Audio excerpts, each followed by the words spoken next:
ہم صاحب ہم نے بڑا تفصیلی آپ سے گفتگو کی تھی، فلسطین کا جو قضیہ ہے اس کا تاریخی پس منظر کیا ہے، 8-9 گھنٹوں پر مشتمل وہ گفتگو ہے، لوگ اس کو سنتے بھی ہیں۔ اس میں ایک سوال یہ پوچھا گیا ہے کہ کیا یہ ضروری ہے کہ عالمی سطح پر جو کام ہو گیا ہے اسے تسلیم کیا جائے؟ آج بھی مختلف ممالک مختلف وجوہات کی بنا پر ایک دوسرے کے علاقوں کو تسلیم نہیں کرتے، تو اسرائیل اور فلسطین کے مسئلے کو بھی ہم اس طرح کیوں نہیں دیکھ سکتے؟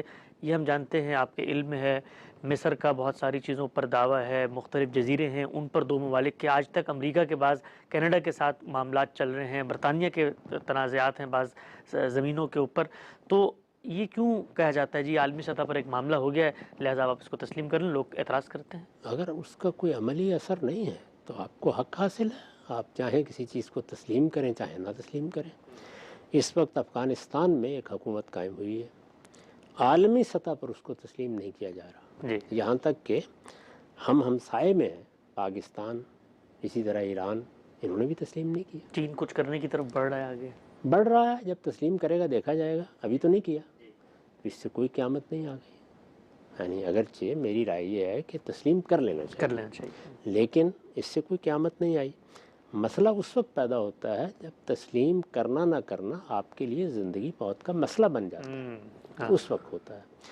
تو اسرائیل کا معاملہ اتنا سادہ نہیں ہے، وہاں ایک قوم آباد ہے، فلسطین کے لوگ وہاں صدیوں سے آباد ہیں، وہ ان کا ملک اور ان کا علاقہ تھا۔ وہ لوگ جنہوں نے دنیا کو پہلی دوسری جنگ عظیم میں فتح کیا، انہوں نے اپنے استبداد سے کام لے کر وہاں پر ایک ریاست قائم کر دی۔ اس کو اب آپ کو یا ماننا ہے یا نہیں ماننا۔ اگر آپ مانیں گے تو اس کے بھی کچھ نتائج نکلیں گے، اگر آپ نہیں مانیں گے تو اس کے بھی کچھ نتائج نکلیں گے۔ تو یہاں غیر متعلق ہو کر رہنا ممکن نہیں ہے، اس لیے یہ ضروری ہے کہ فیصلہ کیا جائے۔ اس وقت بھی جو کشمکش ہے وہ کیا ہے؟ وہ یہ ہے کہ جب ایک ریاست اس طرح قائم کر دی گئی اور اس سرزمین پر قائم کر دی گئی جس کو آپ اپنی سرزمین سمجھتے ہیں، جہاں آپ کی قوم آباد ہے، تو اس میں آپ کیا کریں گے؟ آپ ایک سیاسی نزاع پیدا ہو گیا۔ تو سیاسی نزاعات میں دو ہی راستے ہوتے ہیں، یا آپ جو کچھ حق سمجھتے ہیں اسے اپنی قوت کے بل پر حاصل کر لیتے ہیں، ٹھیک۔ طاقت تو آپ کے پاس ہے تو آپ حاصل کر لیں گے۔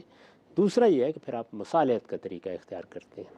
اس وقت بھی دیکھیے حماس کی طرف سے جو جنگ شروع کی گئی ہے وہ اسی اصول پر کی گئی ہے کہ ہم طاقت کے ذریعے سے اسرائیل کا خاتمہ کر سکتے ہیں۔ مسلمانوں کی اگر ساری قیادت پر آپ دنیا میں نگاہ ڈالیں تو ان کی سیاسی قیادت کم و بیش اس نتیجے پر پہنچ چکی ہے کہ مصالحت کا طریقہ ہی صحیح تھا اور اب بھی اسی کو اختیار کر لینا چاہیے۔ وہ جنگ و جدال کے نتائج دیکھنے کے بعد اس نتیجے پر پہنچے ہیں۔ مسلمانوں کی مذہبی قیادت کم و بیش دنیا بھر میں کہا جا سکتا ہے یہ سمجھتی ہے کہ ہم جنگ سے یہ مسئلہ حل کر سکتے ہیں۔ تو یہ مسلمانوں کی قیادت کا اختلاف ہے۔ یہی اختلاف کشمیر میں بھی تھا، وہاں پر بھی سیاسی قیادت ایک دوسرا نقطہ نظر رکھتی تھی، وہ مصالحتی کا نقطہ نظر تھا۔ خود ابتدا میں جو اس وقت کشمیریوں کے بڑے لیڈر تھے شیخ عبداللہ، انہوں نے بھی مصالحتی کا طریقہ اختیار کیا اور اس میں کچھ چیزیں حاصل کر لی تھی۔ ریاست کے لیے خصوصی حیثیت حاصل کر لی تھی، دستوری یا آئینی طور پر اپنا ایک مقام بنوا لیا تھا، وہاں وزیر اعظم ہوتا تھا، یعنی یہ حیثیت بنا لی گئی تھی نا۔ یہ ساری جتنی چیزیں تھیں مصالحت کے اصول پر حاصل کی گئی تھی۔ وہاں بھی مذہبی قیادت نے یہ رائے قائم کی کہ نہیں، ہم قوت کے بل پر اس پورے علاقے کا کنٹرول حاصل کر لیں گے، یا اس میں ہم اپنی حکومت قائم کر سکیں گے، یا اب اس کے بارے میں اگر کوئی اور فیصلہ ہمیں کرنا ہے تو وہ بھی کر سکیں گے۔ یہاں بھی یہی ہے۔ تو دونوں جگہ اگر آپ دیکھیں تو سیاسی قیادت اور مذہبی قیادت کا نقطہ نظر مختلف ہے۔ اس وقت بھی جن لوگوں نے تقاریر کی ہیں انہوں نے یہی کہا ہے کہ ہم جنگ کریں گے اور اللہ تعالیٰ مدد کرنے والا ہے۔ میری بھی آپ کی بھی دعا ہونی چاہیے کہ اللہ مظلوموں کے ساتھ ہو اور ان کی مدد کرے، لیکن یہ دونوں راستے ہیں جو انبیاء علیہم السلام نے بھی اختیار کیے ہیں۔ طاقت کا موقع ہے تو آپ طاقت استعمال کرتے ہیں، نہیں ہے تو آپ مصالحت کا طریقہ بھی اختیار کرتے ہیں۔ میں اس معاملے میں مصالحت کے طریقے کو صحیح سمجھتا ہوں۔ میرے خیال میں جب مسلمان عالمی سطح پر پہلی جنگ عظیم میں شکست کھا گئے تو جب تک طاقت کا توازن تبدیل نہیں ہو جاتا اس وقت تک کسی بھی جگہ مصالحت کے سوا کوئی راستہ نہیں۔ ٹھیک، اگر ہم صاحب ایک نیریٹو یہ بھی تو پیش کیا جاتا ہے کہ اگر جو سیاسی قیادت ہے وہ بھی اپنے آپ کو ہم آہنگ کر لے اسی مسلح جدوجہد سے، تو ہم 50-52 کے قریب مسلمان ملک ہیں، ان کے پاس دنیا کی دولت ہے، فوج ہے، اسلحہ ہے، تو کیوں نہیں ہو سکتا یہ کام جو اب تک حاصل نہیں ہو سکا؟ یہ اسی وقت حاصل ہوگا جب دنیا میں طاقت کا توازن تبدیل ہو جائے گا۔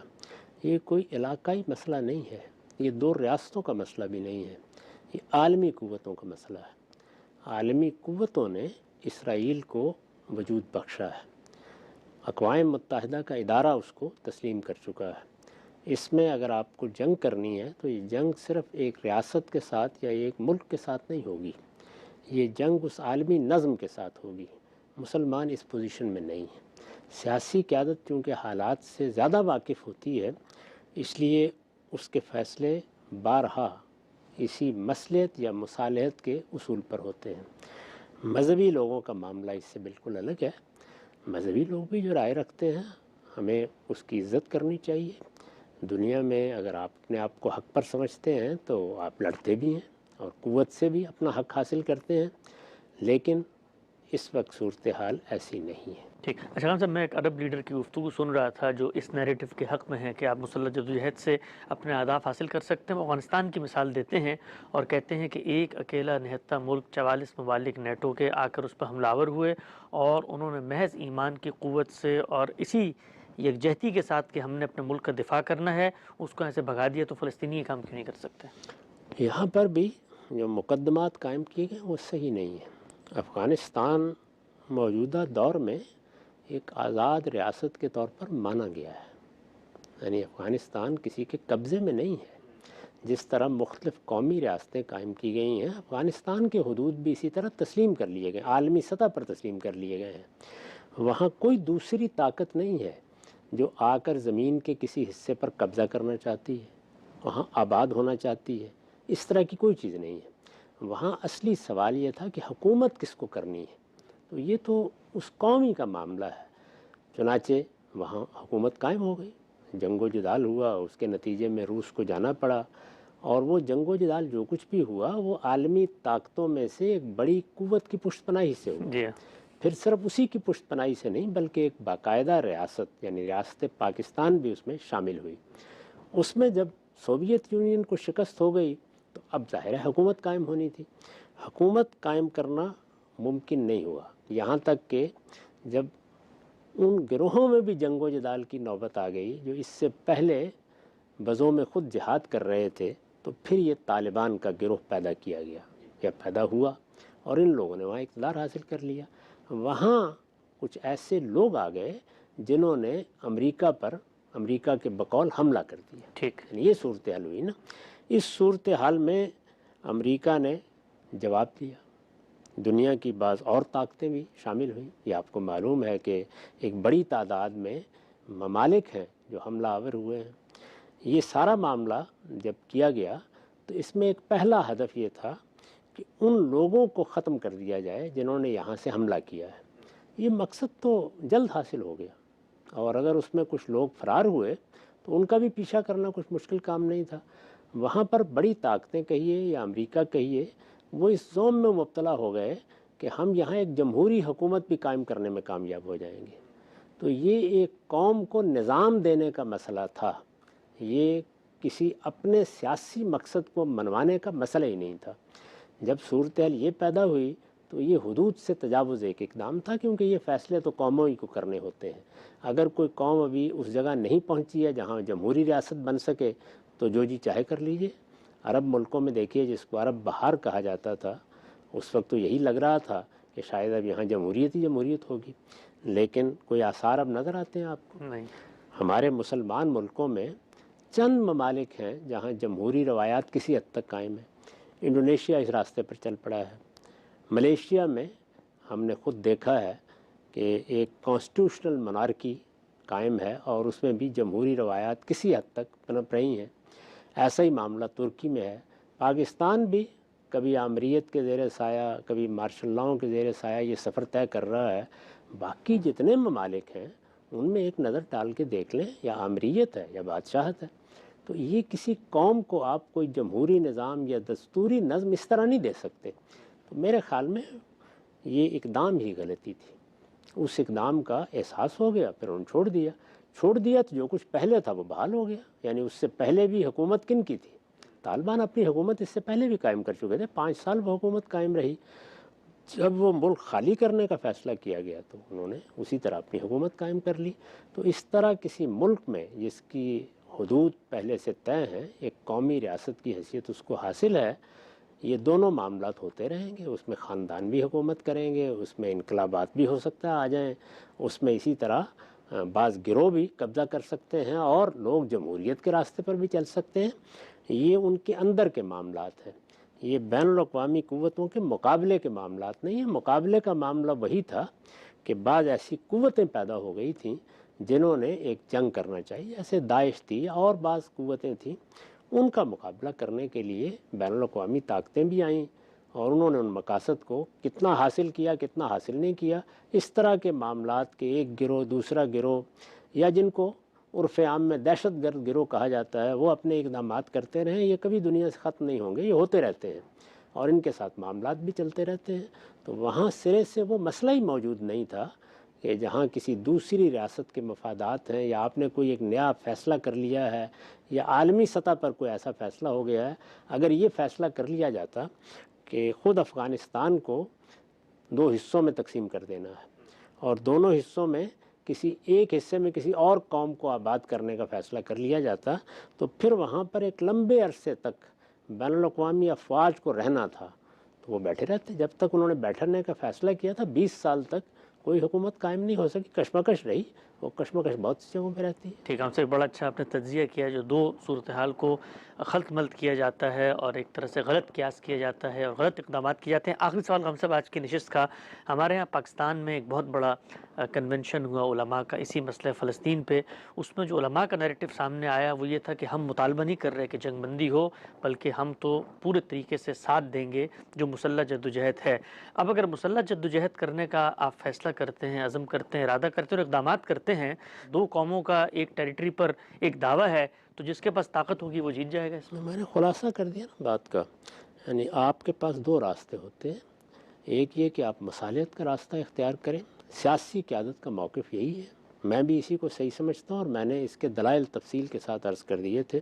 دنیا میں جب تک طاقت کا توازن عالمی سطح پر تبدیل نہیں ہو جاتا، آپ طاقت سے کوئی چیز حاصل نہیں کر سکتے۔ اس وقت کی صورتحال یہ ہے، اس سے کوئی اختلاف کر سکتا ہے، اتفاق کر سکتا ہے۔ مذہبی قیادت کا فیصلہ دوسرا ہے، یعنی وہ سمجھتے ہیں کہ مسلمان اگر جنگ کرنے کے لیے تیار ہو جائیں تو وہ اپنے مقاصد حاصل کر سکتے ہیں، ان کو یہ رائے قائم کرنے کا حق حاصل ہے۔ اس سے مجھے اور آپ کو اختلاف ہے، ہوا کرے۔ سیاسی قیادت کو بھی اختلاف ہے، انہوں نے یہ رائے قائم کر لی۔ حماس بھی در حقیقت اسی نقطۂ نظر پر قائم ہوئی ہے، انہوں نے جنگ کا فیصلہ کر لیا۔ جب جنگ کا فیصلہ ہوگا تو پھر تو یہی ہوگا نا کہ جنگ میں جس کو آپ حق پر سمجھتے ہیں اس کی کامیابی کی دعا بھی کریں گے، اس سے اگر کوئی مدد کر سکتے ہیں تو وہ بھی کریں گے، اگر اس کو کوئی چیز بہم پہنچا سکتے ہیں تو اس سے بھی آپ کو دریغ نہیں کرنا چاہیے۔ یہ تو ہوگا، یہ ساری چیزیں جتنی ہوں گی۔ اور اس کے بعد دوسرا آدمی جس کے خلاف آپ جنگ کر رہے ہیں، دوسری قوم، وہ بھی آگے سے جواب دے گی۔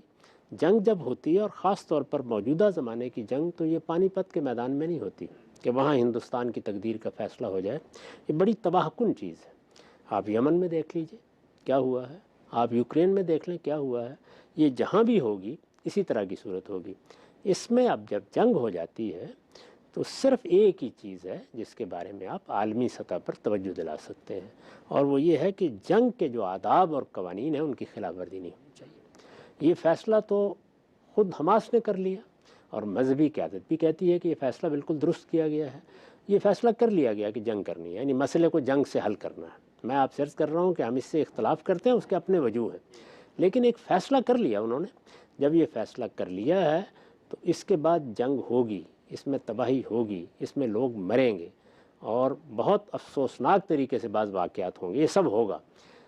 اس جنگ میں دونوں فریق اس کے پابند ہیں کہ وہ اخلاقی حدود سے تجاوز نہ کریں، جو مسلمہ دنیا کے قاعدے جو ہیں۔ دنیا میں قاعدے ہیں۔ جنگ کرنا یہ تو ناگزیر ہو جاتا ہے بعض اوقات، جنگ بجائے خود کوئی ایسی قابل مذمت چیز نہیں ہے، نہ ہو، نہیں ہونی چاہیے، لیکن اگر کسی وجہ سے جنگ کرنی پڑے اور پورا اطمینان ہو کہ ہم حق پر ہیں تو آپ ضرور جنگ کریں۔ جنگ کرتے وقت آپ ان آداب کا خیال رکھیں گے جو ہمیشہ سے طے ہیں، اس وقت بھی دنیا میں طے ہیں۔ مثال کے طور پر آپ نان کمبیٹنٹس کے خلاف، غیر مقاتلین کے خلاف کوئی اقدام نہیں کریں گے، آپ شہری آبادی کے خلاف کوئی اقدام نہیں کریں گے، آپ بچوں اور عورتوں کے خلاف کوئی اقدام نہیں کریں گے، جو لڑنے کے لیے نہیں نکلے ہیں ان کو حتی المقدور بچانے کی کوشش کریں گے۔ اس میں اگر کوئی تجاوز ہوتا ہے، حدود سے آگے بڑھ کے کوئی چیز ہوتی ہے تو یہ ظلم ہے، اس کو دنیا کو بتایا بھی جائے گا، اس پر احتجاج کرنا بھی بالکل حق ہے، یہ ساری چیزیں ہو سکتی ہیں۔ لیکن یہ بات کہ اب نقصان نہ ہو یہ ممکن نہیں، اس لیے کہ جنگ کا راستہ اب جب اختیار کریں گے، موجودہ زمانے کی جنگ اب تلواروں کی جنگ نہیں ہے، اس میں بستیاں اسی طرح برباد ہوتی ہیں، شہر اسی طرح برباد ہوتے ہیں، اور وہ سب کچھ ہوتا ہے جو ہم یوکرین میں دیکھتے رہے ہیں، جو ہم اس سے پہلے یمن میں دیکھتے رہے ہیں، جو اب ہم یہاں دیکھ رہے ہیں۔ ہے یہ بڑی افسوسناک چیز، اور اس میں جب بچے مرتے ہیں، عورتیں مرتی ہیں، تو ہر حساس انسان کے لیے یہ ایک بڑے صدمے کی چیز ہوتی ہے۔ ہم سب اس صدمے میں ہیں، تاہم مذہبی قیادت کا فیصلہ یہی ہے کہ ہم نے جنگ کرنی ہے، تو ہم سب کی دعائیں ان کے ساتھ ہیں، اللہ تعالیٰ مظلوموں کی مدد کرے۔ ٹھیک ہے، ہم سے نقطہ واضح ہو گیا۔ مسئلہ فلسطین کا تاریخی پس منظر کیا ہے، اس پہ غامدی صاحب کا تفصیلی موقف کیا ہے، بڑی مفصل سیریز ہے، اس کو آپ وہاں پر دیکھ سکتے ہیں۔ اطلاقی سوال یہاں پہ زیر بحث آیا، وقت ختم ہوتا ہے، دوبارہ حاضر خدمت ہوں گے، اب تک آپ کو بہت شکریہ۔